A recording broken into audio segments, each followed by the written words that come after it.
Two factors cause the temperature to drop in the carburetor throat.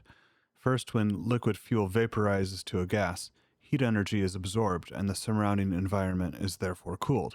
This is the same process that cools the skin when sweat evaporates. Secondly, obeying Bernoulli's principle, the pressure drop in the narrowing carb throat causes cooling, just like how the air cools at higher altitudes as the atmospheric pressure drops. A partially closed throttle plate functionally makes the throat of the carb narrower for longer, which increases the drop in pressure and the corresponding drop in temperature. The temperature drop can be as much as 70 degrees Fahrenheit, meaning the temperature in the carburetor can be below freezing when it's up to 100 degrees Fahrenheit outside. A drop in temperature that extreme requires the extra pressure drop from a partially closed throttle. This is why answer A is correct.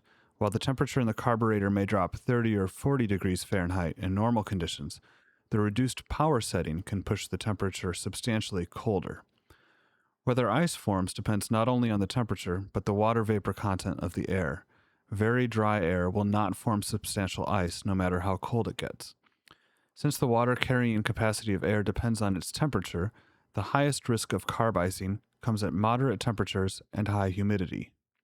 When it's warm enough for there to be some water vapor in the air, but cool enough to push that air below freezing in the carburetor.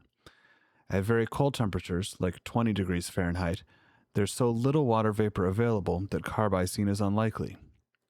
This FAA chart shows only that carb icing is possible between 20 and 100 degrees Fahrenheit, and most likely at high relative humidity.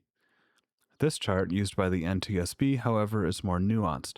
It shows how icing risk drops off at very low temperatures, and also gives gradations showing the increased risk at reduced power settings. Finally, while some pilots swear their engine knows that it's over an inhospitable landscape, stumbling and making unusual sounds, flying over mountainous terrain or open water, thankfully, has no effect on the carburetor.